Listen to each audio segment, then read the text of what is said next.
What's going on, everybody, and welcome back to the A Show with the Kings of Pro Wrestling Podcast.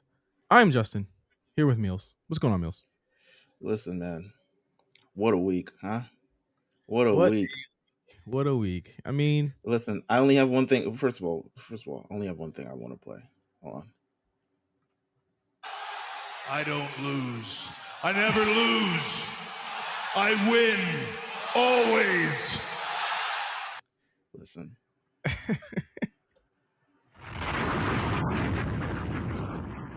I feel like that's not just him. I feel like that's just us too. Because yeah. This has I been be, the most. I just think in the terms of the last 2 years, or even just the year of this show, I can't think of one man that has we Meelz in 2018. We wrote the guy off. We said this is it. We said this is pretty it. much, yeah. I mean, AEW didn't exist, so we ain't know what the. I feel well. I always felt like he was gonna come back, but Right. yes, it was done for. He was getting choked out by UFC fighters, all types of very. He was in a big legal battle with his own best friend. You know, he was down bad. We had Greg, we had Ernest Wilkins. We let him go. We put the message in a bottle and put it in the water. And then in the last year, we've talked. He's back in the general consciousness, and of course, we're talking about CM Punk. But we're going to talk a lot about CM Punk on this episode of the A Show. But first off, how was Thanksgiving? How was Thanksgiving? Thanksgiving was cool. I ate well. That's all I can say. I think and I watched Squid Games The Challenge, which is a great reality show. Unhinged show. I watched the first Did episode. you watched it? Oh, you gotta watch the rest. You gotta watch the rest. One, I don't know if you watched the show. Completely missed the point of the series. Just period. What That's do you my first. mean? It missed the point of the actual TV show. Like It's a reality competition show. okay. That doesn't mean that it didn't miss the point of the actual TV show. The actual TV show is Okay. like absolutely against capitalism and what it makes us do. Exactly. This has been this is Netflix and and The show, capitalism is right the hand in show is hand with almost Netflix. eggs. It's almost it's you just admit that it's kind of icky. I don't know. I hadn't really thought of that. I'm gonna keep it a buck with you. It's been a long time since I watched Squid Games. So I hadn't really thought of that. All I was thinking about was the reality competition aspect. So my brain goes into the challenge slash Big Brother slash Survivor mode. So when I watch that, I watch it as purely a reality TV competition. So watching the various ways people get eliminated and the various like them having to like feign death to me was very, very funny and dramatic and intense. Um, but how was your Thanksgiving? It was cool. It was light. It's in terms of me cooking, like I said last week. Had a smoked turkey for the first time. It was immaculate. Uh, Ooh, okay. didn't do too much shopping. Didn't do too much shopping though. I I bought some new Nike shit and oh, some other okay. stuff. Can't hide money. Brother, listen. I gotta give you a light one right there. Can't hide money. Thanks for the light one because it's very, Yeah, very light. yeah. Come on, come on. But we got a lot to talk about on the show, and I'll be remiss to actually talk about these things without bringing in our guest, who was actually the last. I think this is the last Royal Rumble pool winner that we got to get to this year, right? I mean, we've only had two. We had one pretty early in the year. This is actually an embarrassment to us of how late this is actually coming. But listen, better late than never. At least it's not December yet, right? Mhm. It's almost Rumble time to be on. Cody announced himself for the 2024 Royal Rumble. So the fact we're still doing Royal Rumble pools is just like it's embarrassing on us. But we have a very special guest on the A Show this week. None other than 2023 Royal Rumble pool winner, Mike. Welcome to the show. Just welcome. Thank you. Thanks, Yeah. guys. Glad to be here. Who helped you get first time here? caller. Yeah, who helped you get here? Mommy, Rhea Oh, Ripley. hey. Yeah, came in Listen, number one and dominated. that's nuts. That is kind of insane. Wait, it was number one and number 31 this year, right?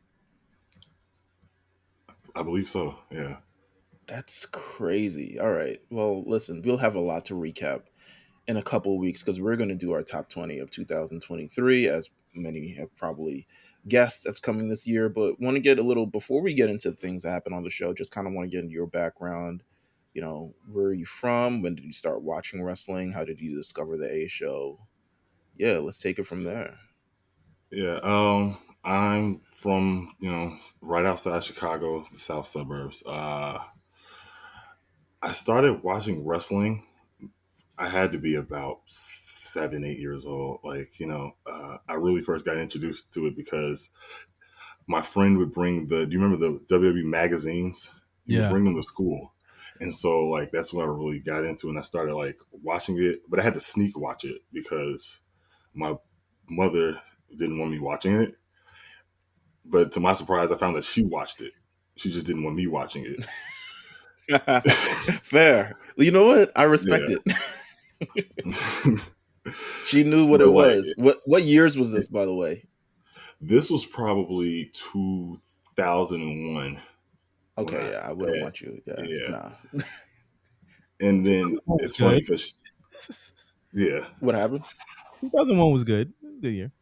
Well, gravy gold matches, people still being hit by cars, Vince McMahon making Trish Stratus walk around like a dog. Like, yeah, various things you probably shouldn't. Yeah, no, okay, go on.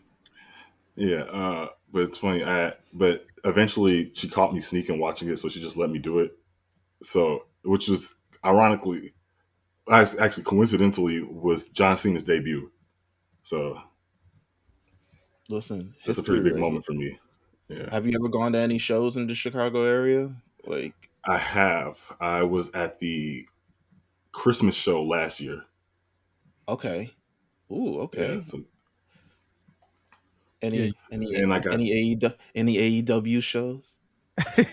They're out there every week. They out there. The other day. I have better time. I have better things to do on my Wednesday nights.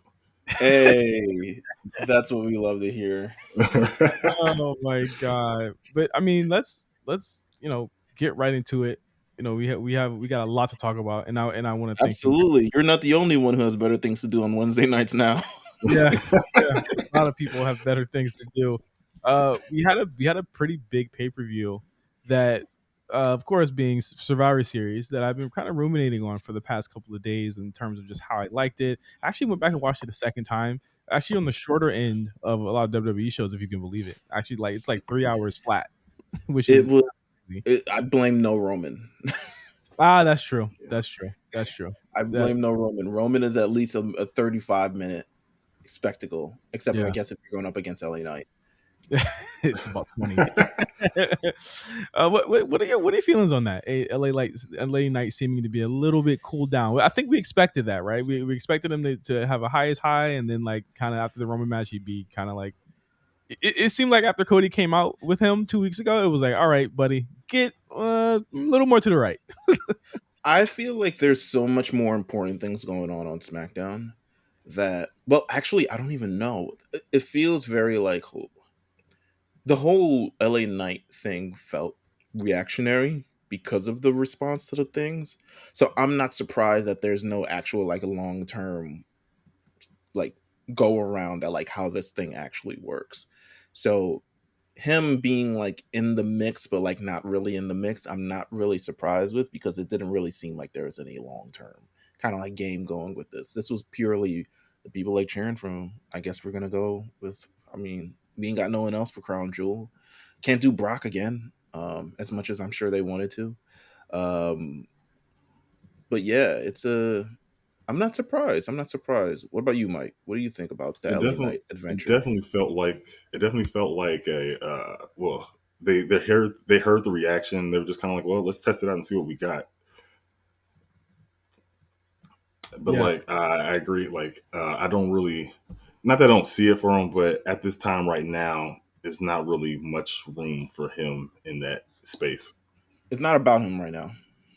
Yeah. It really isn't. Like with everything going on, with Randy Orton returning, with CM Punk returning, with probably a myriad of other stars. I think LA Knight, to be honest with you, I feel like he's where he's supposed to be. To be honest with you, right now, let him rock where he's at right now. I don't even remember what he did on Thursday, but He's at the merch stand right now, selling, oh, slinging merch.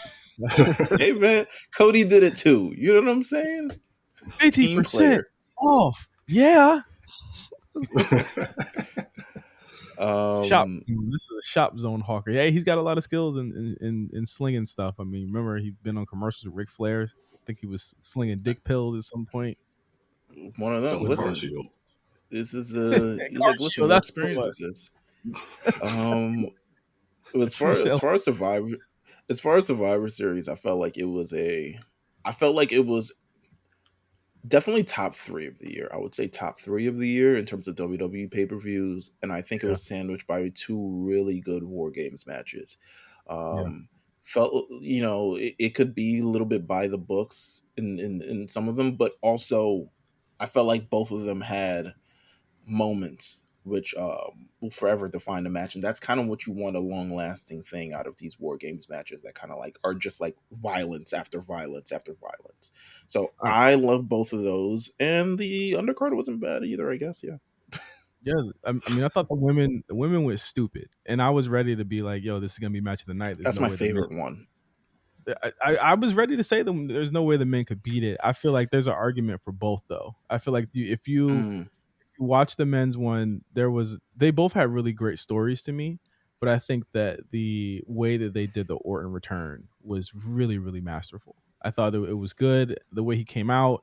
I mean, you notice like he took no bumps. You know what I mean? He came out, he played the hits, and it was almost like everybody in there was having a blast. Like everyone was having fun from that point on. Um, the women's one felt like a fight though. That felt like a real fight. They were fucking each other up in those cages. that's what I loved about it. I mean, Shotzi taking like spinning back trash can to the head, like the elbow drops, the weaponry, everything like that. That's why I think I like the women's one a little bit more, because it did feel like, to me, again, the men's War Games one was good, but it also felt like, all right, Randy's here, like, um, like it's up, like, but this one I felt like a little bit more to the side, and then with Bailey taking the fall as well, I thought that was also perfect. Like I don't know. There's something about the War Games match. It was really, really good this year. It was just, and then watching the visual of them, kind of like also on the top of the cage with one another, just kind of celebrating. It was great. Charlotte and Becky seem to be friends again, which is great for me. I love that part. Um, and yeah, I think I prefer the women's War Games match to the men's one. Not to say that one was bad, but I definitely do prefer that first one. What about you, Yeah, Mike? I agree. I agree. I think though, for me, I put the men's one over. I think just off the spectacle of it all, like even without the return at the end, just like you said, Randy coming back, and both were really, really both really pushed their stories further as far as like with them not knowing when Randy was coming back the whole night. Jay's just kind of being worried about how Randy will react when he sees him. And then they even had that little moment where Randy tells him, like, I didn't forget, but then Jay kind of saves him. So you kind of see like, just how Randy sees Jay might have changed. But like like you said, the women's one is just it was just a real fight. Like they were going crazy and ready to just kill each other. Yeah, and I think that I mean whether your mileage may vary on how you feel about the WWE version of War Games matches. They've established quite a few of them in just a short amount of time that they've been doing them, but I think that they've kind of mastered their concept of it and getting the drama out. Of course, you're always going to have somebody that refuses to get inside the cage. They're going to pull the weapons from under the ring. You're going to get those things. But what helped that out was that Chicago crowd. I've never seen them hotter for a WWE show than this. And we have to talk about the chants. The chants were throughout the night, but I think that the fans really managed them really well, especially those that did not think that he was going to be there, because and let's be real, none of us thought he was going to be there, right? I mean, I hoped he was gonna be there. But me, as far as knowing that he's gonna be there, no. Even the people who I guess had more things involved, I guess didn't really know he was gonna be there. Like it was kind of crazy. I didn't think he would be there, but just part of me, it was a part of me that in the back of my head was like, well, what if he was though? And then like you can never know that the show is over until it goes to black, because you see the little credits in the side, and you just have to sit there and wait. But part of me knew, just I felt like something was going to happen. I just didn't expect it to be that, or want it to be that. But You know what was crazy? The pan out to the crowd. I was like, they never ever pan out to the crowd to end the show. It's always on the faces. It's always on the faces of the people who won, right? And I was like, Right. I took my dogs out to go pee. I came back in the house. I was like, okay, so when is Randy gonna RKO Jay? When is Randy gonna yeah, RKO? that's what I was expecting as well. I'm sitting there like, okay, they're gonna win. They're gonna put their hands up. They're all gonna separate, and Randy just gonna strike Jay out of nowhere. But Yeah. It's I the didn't pan move. out. Like I didn't like. So there's a part of me that was I say that I'm hopeful, right? Like there's part of me that's like hopeful that this thing is going to happen. So I'm sitting on the edge of my bed, I'm watching the end of the match, and I do see the pan out, right? And like something told me, do not go anywhere. Don't turn Peacock off. Like, because, usually they'll be like, oh, press conference up next, something along those lines, but something told me don't turn it off. And it was that pan from the crowd. And then the eventual, like, and WWE does this thing so well. Like, instead of it being like so telegraphed, like in the ring, right? It's this pan out. You kind of get to see his all the visuals of his theme hit, the music hit, and then you can kind of see the live reaction of the crowd in thing. I think they pulled out so they get that full good live reaction of the crowd, and that's kind of like WWE's like on 10 with their like production of their shows. Like they really killed it with that kind of like entrance of it. And let me be clear, I'm glad they released the Michael Cole footage 2 days after, because that motherfucker absolutely knew it was gonna happen. Because when the static, have you seen that video? When the static hits, I've seen it. Yeah, he's like, "Oh, we got them niggas now." he hit his finger. He hit the finger, and then right the on crowd time. popped. I was like, oh wow, he knew. And Yeah, Graves, people were looking at Graves like Graves was being petty. I was like, no, Graves was taking it in. Graves wasn't hating. He looked like he was taking it all in. Like he was not hating on that shit at all. Like it looked like he was like, well, he's fucking back. It's really happening. But CM Punk walks out. I'm in my house like, what? I said what maybe 25 times.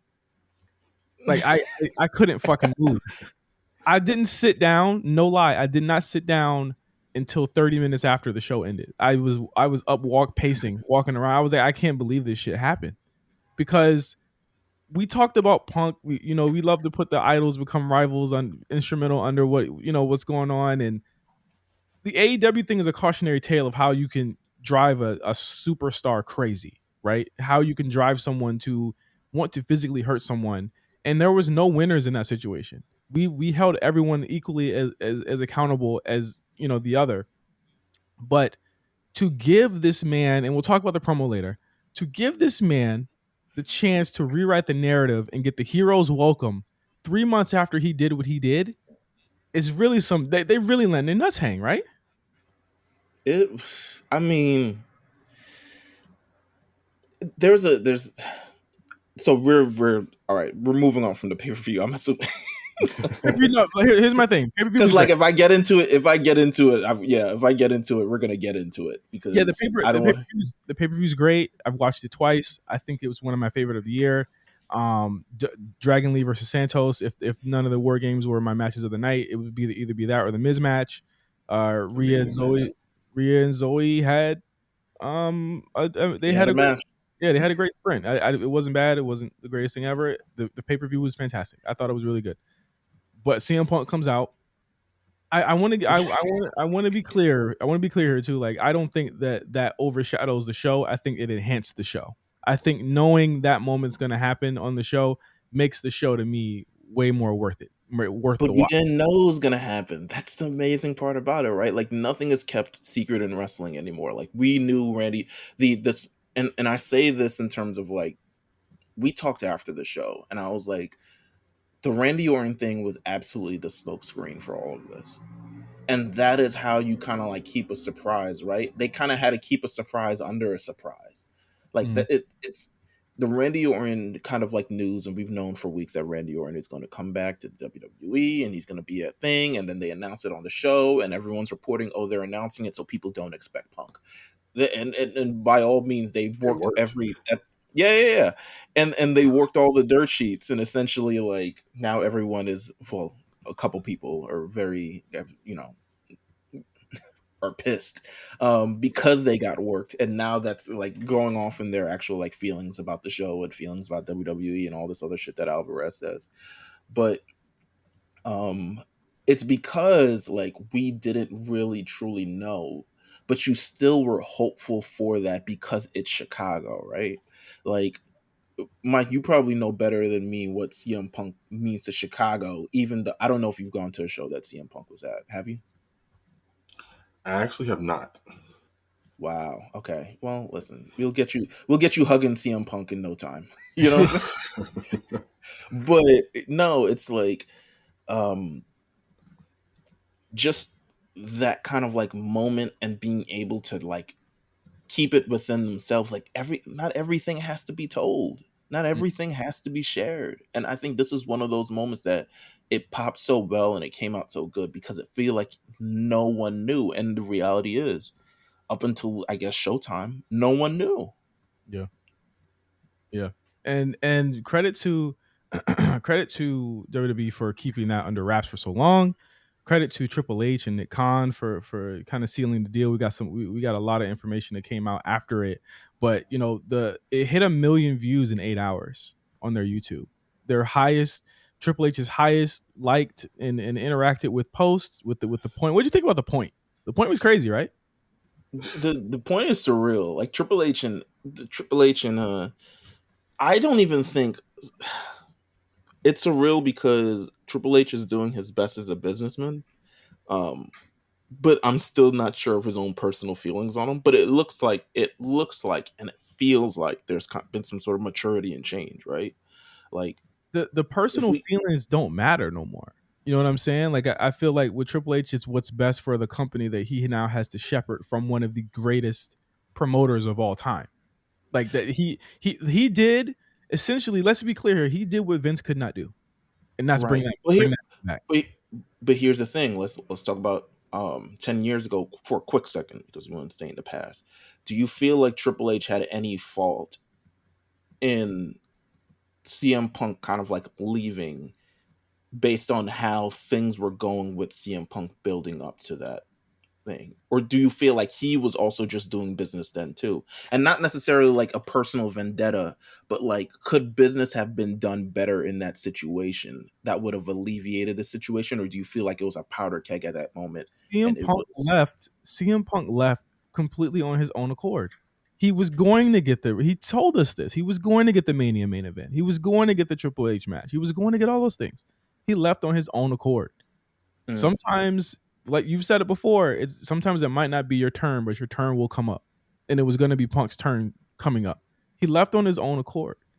I I don't think think he I think Triple H was a part of his frustration having to work under someone like that, having to kind of deal with the machinations of the politics of it. But that was 10 years ago. And Triple H is right. No, no. he's in a Well, different position than he was then. Well, that's what I was going to say because I do feel like, if, in my personal opinion, I feel like the business of how things went down during his run, like came back with the like, the Triple H, the Kevin Nash thing, and then you go a couple years later, he wants to be, he's fishing for the main event, never really gets the main event or anything like that. Doesn't want the match with Triple H, doesn't trust Triple H in any kind of instance or anything of the imagine. But now, I mean, 10 years later, you kind of like see the maturity of it all. CM Punk is in a different place in his life, hopefully. I mean, he was beating up niggas like 10 months ago. But Triple H definitely I think he's a much more mature businessman in terms of like what's best for business, what's best for the show kind of deal. I think that picture signified like, again, age, maturity, kind of like and doing what's best for ultimately the people that they want to serve. Yeah, I agree. He's definitely Triple H is definitely a company man through and through. So I think he's just like you said, with whatever's best for business, he can put aside for the betterment of WWE. Yeah, I mean, he said it himself. He said, if you haven't changed, in the last 10 years, then you messed up. And I think that if we look and look between the lines of what CM Punk himself said when he went to AEW, saying how he wanted to give back, saying how he wanted to help out, stories that we've heard from backstage interviews and backstage, comments that we heard from like Wade Keller and Mike Johnson, is that he wanted to play up at himself as being the locker room leader in AEW. And that was a locker room Mhm. that is already largely divided in terms of like the cliques that they had, and also very young and not guided, divided and not guided is what I could say from what Come I on know. now. From what I know, I'm just saying, divided and not guided. From what I It know, didn't help that it it but didn't help that they were saying that it didn't help that they were saying that they weren't listening, they weren't taking any advice from legends. They were just kind of doing their own thing. They wouldn't reach out to anybody. exactly. Imagine being in a situation like that as someone who, and if there's one thing we know about CM Punk, he get into the bag. He's getting to the bag no matter what. But for him to say, oh, not only am I going to try and get to the bag there, but I'm going to try and help people, and then that being rebuffed, and then he gets into a situation where now you've got people that have been there for 10, 20 years. You've got people, the same producers are still there, Meelz. The same, there's a couple new ones, but Michael Hayes, Triple H, Pritchard, same guys are still there. You know what I mean? And in bringing that back, you're a bigger star now. You're a bigger name. This is a bigger company. This is a bigger bag. It just makes sense for it to happen. But what do you think in terms of CM Punk's career? What did the AEW run represent now? What does that represent now to you guys? Like, what does that mean? Looking back on it, it's almost like I mean, I feel as though he's not going to talk about it, anytime soon. We've heard reports that he's not going to reference it in his promos. But what does that run represent to you guys now? I feel like, all right, so AEW to me represented a chance. Initially, I think it definitely did represent a chance of at redemption, right? Like for years of growing to hate the business and then coming back for the love of it. I think that's what it was initially representing. And I mean, for pretty much throughout the first kind of like act of that kind of thing, but until all the way up until he got injured, the first time, it did really represent that. I mean, he was doing things with MJF that was brilliant. He was having matches with Lee Moriarty and Powerhouse Hobbs and Dustin Rhodes and a lot of other people kind of like on the show and really bringing really shining his star on that show so we can elevate more stars. And then I also think he came in with a lot more of a business mind as opposed to like a mind of a wrestler, which I think, to be honest with you, I think that comes as the big, great divide between most people who don't really get it with AEW. And I can kind of like lean back to Cody, kind of having that business mindset as opposed to moving forward with the wrestler mindset. It usually kind of ends up becoming a some sort of conflict of interest. But what it ended up as really kind of just feels like a lesson of like,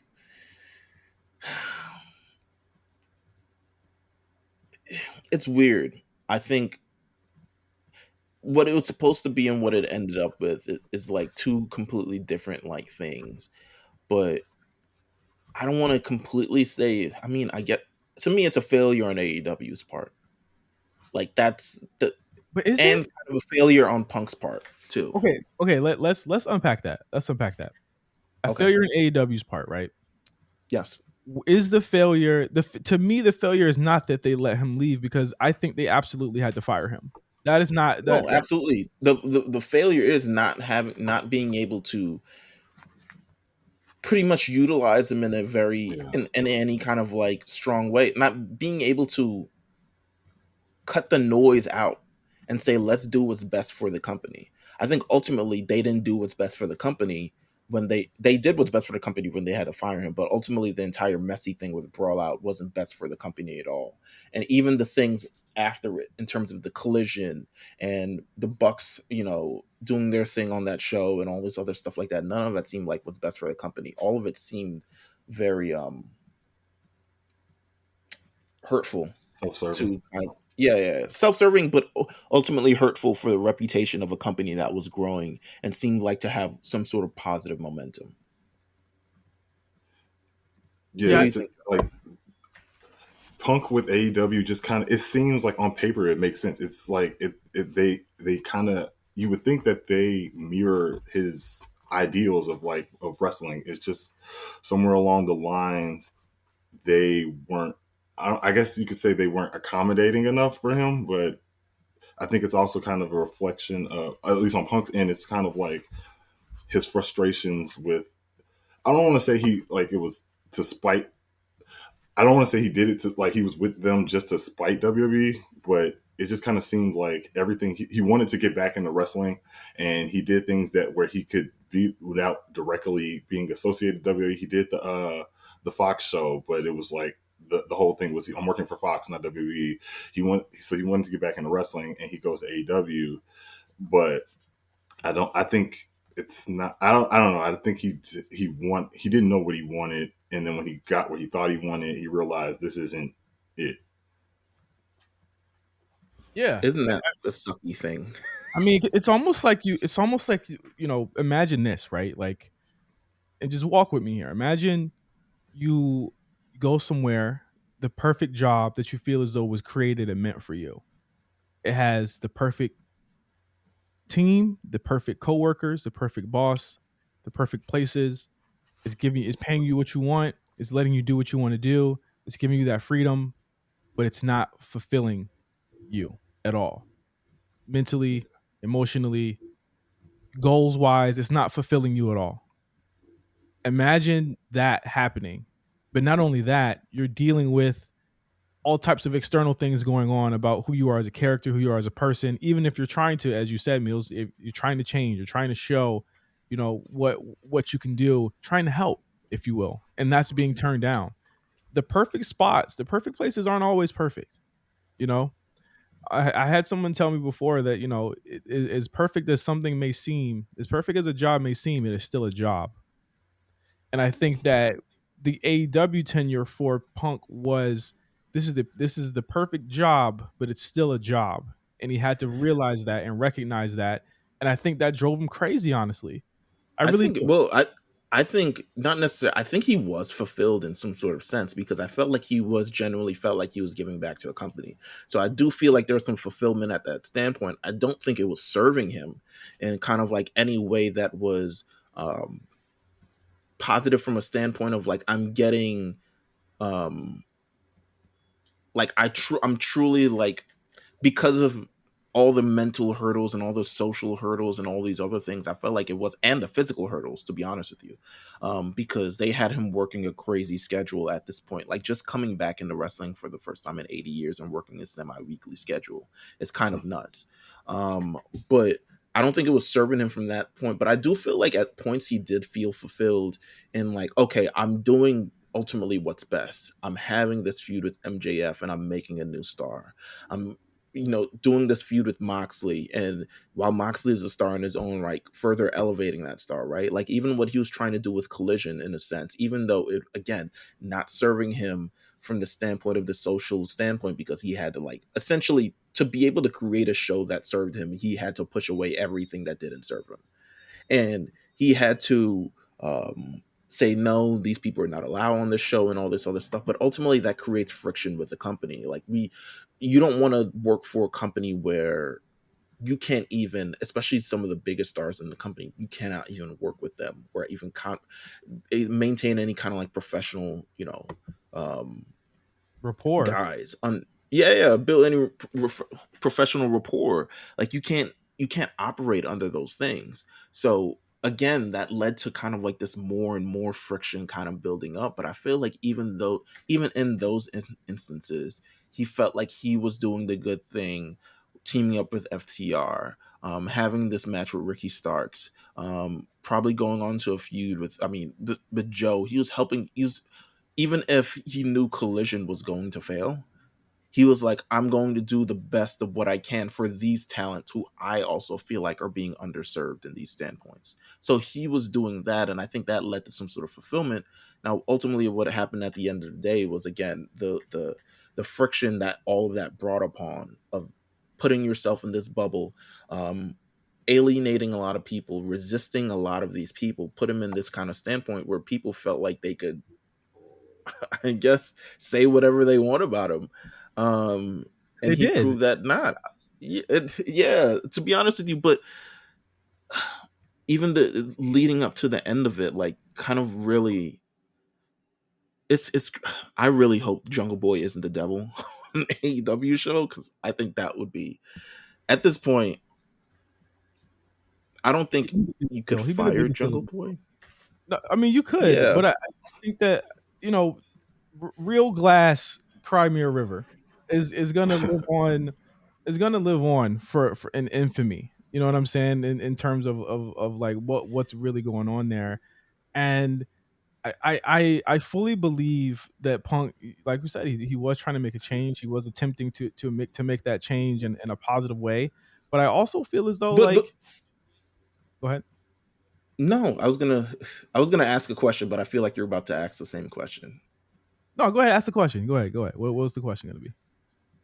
When CM Punk returned from the Brawlout thing, do you feel like he still wanted to be at AEW, given all the things that we saw happen just this year alone? No, Do you feel like he wanted an out some way and didn't care whether he got fired or not, to be honest with you? I think that's true. I think that's true. I don't Yeah, think he I wanted can to be see there. that. What about you, Like, Mike? Yeah, I can see that. It's just kind of after brawl out, you could just kind of tell his frustrations were just like at its max, and he was just trying to. He was not out, essentially going through the motions, but like if whatever happens, happens. But they never took the meeting with him, right? yeah, Like, that's something that could have changed pretty much how this entire thing gone. So maybe they also didn't want him there either. But imagine if they took that meeting.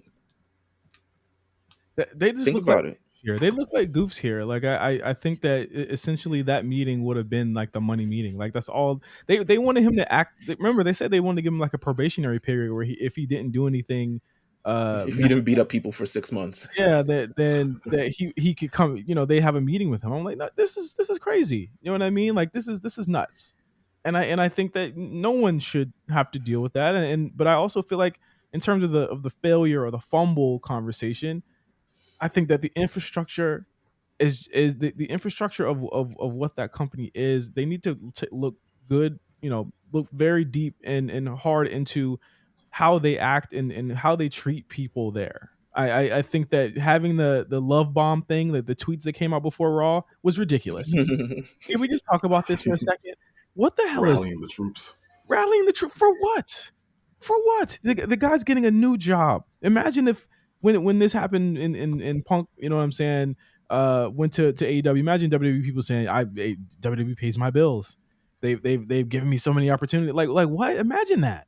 That's ridiculous. You know what I'm People saying? are, I mean, to me, there was this little news report came out about, like, the biggest thing. Someone close to Tony Khan talked to him today, and he's not really worried about the CM Punk thing. He's worried about Shibata and how he can get him back to the United States. I'm like, that doesn't, first of all, crazy. Second, that Who doesn't cares? really show with, yeah, but also that doesn't really show with the way kind of like things were going. I know people, I love AEW. They love their job. They love working there. They love the freedom that they get. They love that they have a boss they can kind of like tap on the shoulder and he's also a mark just like them. Fantastic. Amazing. Great. Good for you. However, yeah, but none of this, all of this seems pathetic in the way of you're treating another man being hired and you kind of having to respond kind of so viscerally, not viscerally, pathetically to it. It's Um, it's it's like those post breakup tweets where we didn't lose him, he lost us. Yeah. well, it's a, I mean, so how does the, you know what? I can't even ask how the AEW move from here because, to be honest with you, it's not AEW's problem anymore, and it hasn't been their problem for a couple of months. To be honest with you, it looks terrible.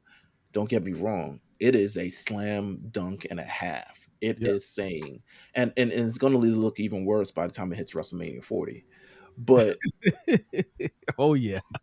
yeah, but it's like you kind of really got to look at these kind of like stars that are jumping over from AEW to WWE and kind of seeing how their careers are kind of like evolved. Even you look at Lexus King, right?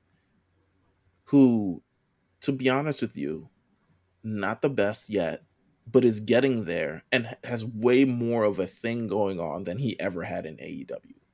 Way more of an opportunity. And the opportunity is the thing that brought people to AEW, right? Like it was you get the opportunity to wrestle in front of things and show people all this other stuff like that. But WWE is the one providing the opportunity to make him an actual star. Like it's a there's gonna be a real I don't know if there's gonna be a real conversation because to be honest with you, the internet can't have a real conversation with Well, themselves. they haven't had a real conversation since he left. It's like, okay, or here's my thing. They love to navel gaze at their favorite stars and think that they have the same moral conundrums that they do, that they, or at least that they act like they have on the internet, right? So it's like Mhm. immediately it's like, okay, Punk, what about Saudi money? What about the blood money? What about all of that? Remember all that? Like it's like, I mean, sure. Sure, yeah, yeah. That's definitely a thing for sure that happens and that he's talked about before. But at the end of the day, when have we? I'm just confused as to like when was Punk never about that money? Can somebody help me here? When was he not about that money? I can't say 2019 he wasn't about the money because he literally said he would never come back to WWE and then took a job specifically talking about WWE Exactly. for a weekly audience every week. Like that Fox job to me was like, okay, he is not that he's broke or anything, but clearly like if the check is big enough, he'll definitely do it. He Of doesn't course. have hard feelings enough stemming from that standpoint. I think, to be honest, it's probably 5 years. I don't know if there's any therapy involved from them. I don't know what kind of growth he's kind of went through with himself. I think we'll probably all learn that on whatever trademarked Peacock documentary they're going to produce for this. Um, but I think uh, I think the feelings, and we're going to talk about that, I guess, with the Raw promo. It feels like the feelings that were there in 2014 are not there now, and I Hmm. quote that also. I mean, his idol Brett. It felt like the feelings in 1997 that were there with Bret Hart wasn't there in 2010. To be honest, 2004, but 2010 when he officially came back, and I think that allows again for growth in this kind of situation. I don't think we could have saw CM Punk's growth in AEW. I think you saw it initially. Don't get me wrong. I think in the first couple months you saw that. I think in the first couple months you saw that he wanted to get back, and he was doing that in a real meaningful way and one that actually like you know affected numbers as opposed to people who just go there and literally nothing changes. The needle it stays in the exact same place. Yeah. Uh, but by the end of it you couldn't really see it because of like where they kind of like drew him to this standpoint. Yeah. Now And I I'm think that hoping that you see it in WWE. Go ahead, Mike. I'm sorry, but I was going to say, and I think that's what makes the point picture so significant because it's kind of like it's I guess a signal to like everybody that if CM Punk, the most scorned ex WWE wrestler, can let essentially bygones be bygones, then it kind of lets everybody else who originally went from to AEW to be like, man, maybe things can be better for me. Yeah. Yeah. And literally the day after Punk, or 2 days after, we see that Punk signed WWE. QT Marshall quits AEW. That's a big news. Amen. QT Marshall is gone from AEW. At the end of the year, I mean, he's pretty much done. The He's done. year's pretty much. Yeah, Yeah. he's out of there. But His response. What was his response and kind of like why? Well, or what did people close to him say? Since that's the technical term we have to use. I don't I don't know. People They close to the T Marshall situation essentially says that he wants to go be a star and realized that wasn't going to happen in AEW. Mhm. That's what they said. Now I don't know where. I mean, he seems to be doing very well in Mexico, but I don't know where he's planning on being a star moving forward. This is QT Marshall. But yeah, it's an interesting. I don't know. AEW, they gotta look themselves in the mirror a little bit. They don't want to. They're never going to look inward. This is not a company that looks inward ever. Like this is not a company that looks inside of what they do, the type of things they run. Look at what they do, bruh. You had Daniel Bryan, disappointment of the year, might I add, most disappointing guy of the year. That statement was ass. Can we just be real, bro? Like seriously, that statement was ass. I can't believe he did that. Actually, I can't believe he did that. I can believe it. I can believe it. He tweeted that with one eye, Meelz. He tweeted that with one fucking eye. He said, "Hey man, sometimes the hardest decision." But my thing is, what's the strategy behind him kind of throwing shots at Punk there? In my opinion, he was throwing shots at Punk, talking about sometimes the easiest decision is the hardest one, or some shit like that, and the hardest one is the more fulfilling. Some shit he was trying to say. What were y'all's views on him kind of throwing shots at Punk there,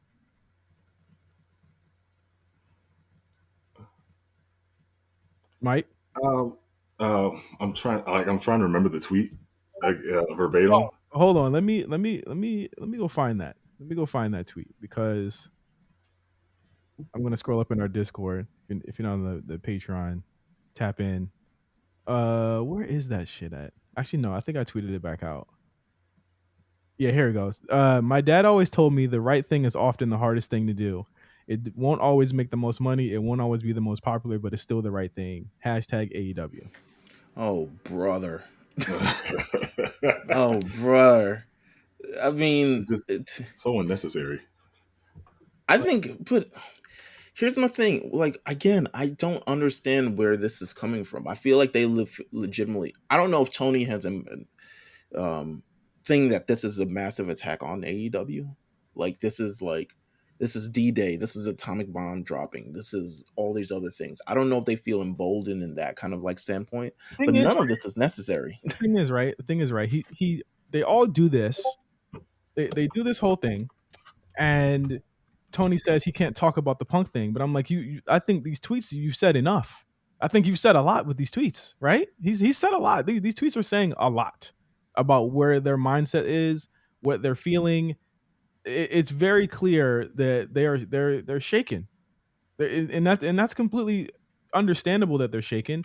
But don't act like you're not shaken by what's going on. Like this is absolutely shaking your company at its core and making them have to think about what where they are, what their place is in the wrestling world. Like that's absolutely the truth. So I mean, you look at it that way. The Brian tweet makes absolutely no sense to me for him to do that. I don't know. This shit, I mean, it's between that, I mean, it looks like when it rains, it pours because we also have the MJF situation going on where MJF seems to be legit hurt from that match. From all the spots that we said were stupid, it definitely was stupid.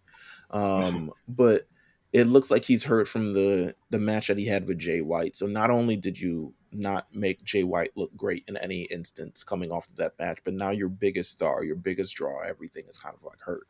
So Mhm. when it comes to AEW, it feels like when it rains, it falls, and it feels like maybe they have kind of like low morale in this situation, which could prompt those kind of like tweets. I kind of low key feel like these are all things for Tony, because I feel like in this situation, and you can kind of like based on the Tuesday ratings thing, I think he legitimately feels hurt and legitimately feels all these things from it, and he can put on the smile and all this other stuff like that. But I feel like it's his own company that's trying to ease kind of like things that are moving forward. But I don't think they. I mean, to be honest with you, I think we saw less tweets this time, which is good. Because I feel like some people was like, this goofy as fuck. Ricky Starks. Some people was like, But goofy as hell. Why am I doing this? yeah, like why do we need to like have this kind of like thing every time? Like, but to be honest with you, CM Punk coming to WWE, I always expected it, no matter what. I didn't think he would resign to A. Things would have to have gone really well in AEW for him to resign, which is not out of the question. But things went probably the most terrible it could have in any situation. Um, like because you see everyone's re-signing back big deals. Christian is re-signed. Chris Jericho's re-signed. The Bucks are re-signed. Hangman Page re-signed. Everybody's re-signing. It's like, oh my god, we win, yay! Um, but realistically, like the the true needle movers, the true creative minds of the biz that try to give them back, and it feels like the AEW is out of touch and seems to be out of touch as well for me to say for AEW. But it doesn't feel like they can communicate on the same kind of like wavelength from a business standpoint. AEW wrestling, they got it. Okay, you got it in droves. You got Continental Classics, you got Texas Death Matches, you got all that other stuff.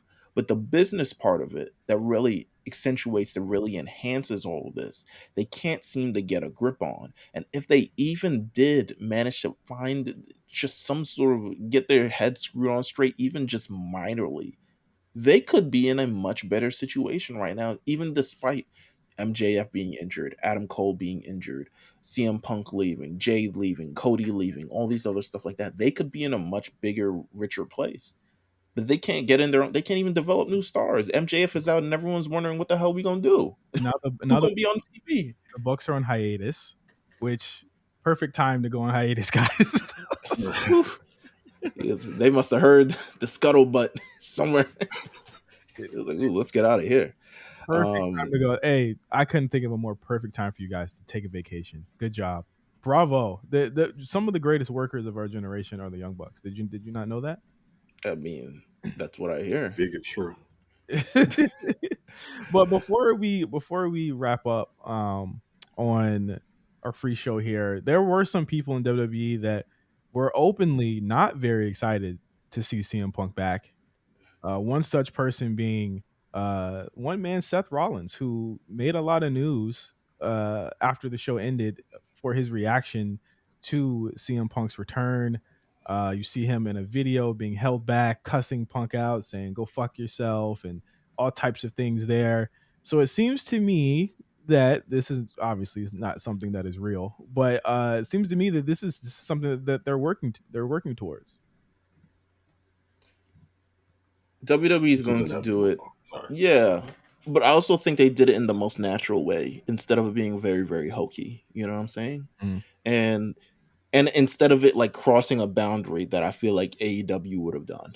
Someone would have said something about like this guy never drew a dime or some shit like that. Like they would have gone over the line and it was like that's why you got fired from your job. They love a good you got fired from your job and now you're here joke. Yeah. Um, but I think this is a much more natural. You can it again based off of the Seth Rollins stuff that happened over the last number of months. They're taking it in a very organic route of telling this story, and each part of it's telling the story. This is Triple H. This is what Triple H loved to do from Survivor Series to Mania. He loves that route of booking.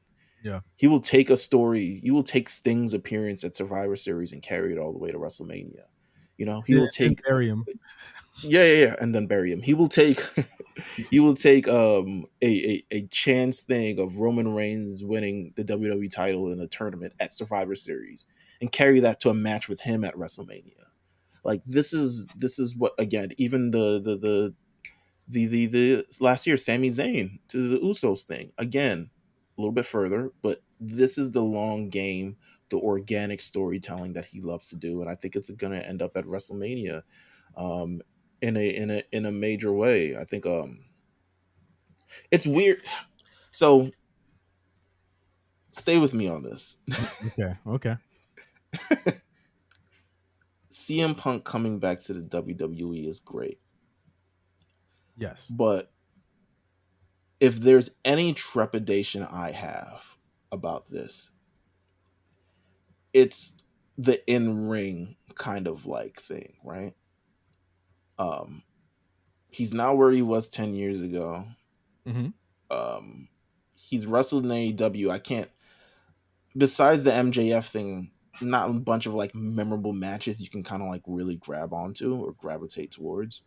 He's not bad, but I'm trying to figure out like what are the programs that I want to see with CM Punk that I feel like can come up that can present a classic moment And to me, there's Rollins, Yeah. there's Roman, which I'm gonna Yeah. assume is gonna be Roman's gonna thing him, and there's Cody, and that might be it. I here's the thing. There's I a lot feel more. I want to see what Cody. I want to see what CM Punk does. Really, I kind of want to see him again, like kind of what he did in AEW, like work with a lot of other talent as well. Because those I feel like he's I don't want him to replace the Edge role in a 1-to-1 kind of situation, right? He Yeah. spends 6 months feuding with this one person, he goes away for 3 months, and then he comes back and do it again. Like I feel like he's someone that needs to be a little bit more ingrained into the product, if that makes sense.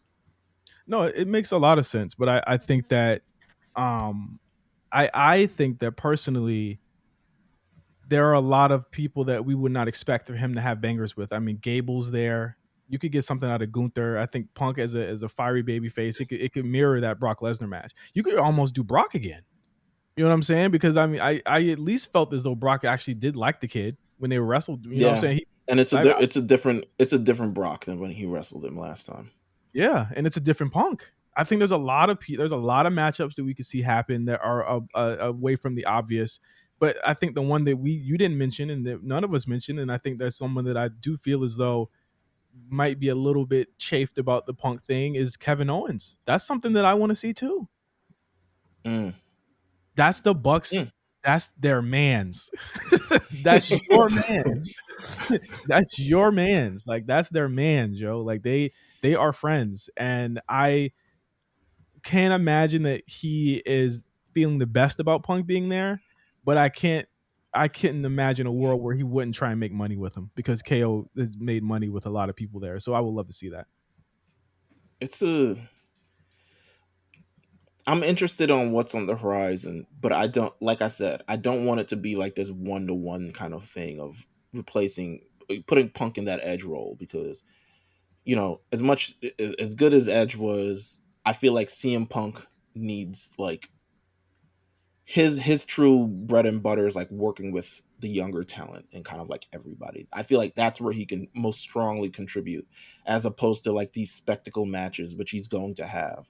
Um but I feel like the opportunity to work with young talent and bring them along, kind of like the MJF thing, kind of like the Darby Allin thing, kind of even like the Moxley thing in an instance. I think that's where he truly makes his bread and butter. So I'd like to see him work with. Honestly, I'd like to see him work with Braun Breaker. I'd like to see him work with.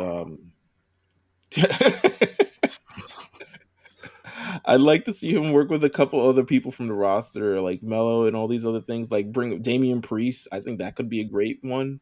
Um, just like not the same names, not too much of the big. But I know he's going to spend like the first 2 years working with the big names for sure. Yeah. Like, but One I more want to see him work with a couple more people. Yeah. One more thing. How long do you think he'll be in and out of the part time thing? I absolutely have heard that he's going to be part time, but how many months is it going to be? Maybe big events like big fours, big fives, and then he's out for a couple months or what? Because I think they don't want to overexpose him, and I think that's like the best way to go about it is to not overexpose him. I I think feel he like does part time till. Sorry, go no, go ahead. I I think he does part time till about Mania. Mm-hmm. I I think he think does that's when. part time until. Sorry, No, it's cool. It's all right. I'm eager to answer. I think he does part time until the roster trusts him enough, where they want to be around him in a full time capacity. Like where he's built a rapport with people on the show. Like there are like the best things. There are like, oh, Punk recorded some things, and they recorded things with like Kofi Kingston and Bailey. I was like, he doesn't really have any more friends there, does he? Like he's literally just and Kofi Kingston. I'm not even sure when the last time he's talked to Kofi Kingston. That was the Um, first person that I That- was like, he that's needs the to kicker. apologize. He needs to apologize to Kofi for sure. That was the first person I thought of to that he needs to apologize to. yeah, I agree. I agree. I mean, I could also see him in the thing with Grayson Waller. I think Grayson Waller would be a great opponent for Punk as well. Great TV Um, opponent for sure. Great TV opponent for sure. what do you before we get into Patreon, and we'll probably talk about it a little bit more on Patreon. What did everybody think of his promo on Raw? I For the- guess we'll get into the reactions. We'll get into the reactions. okay, But I laughed very very much.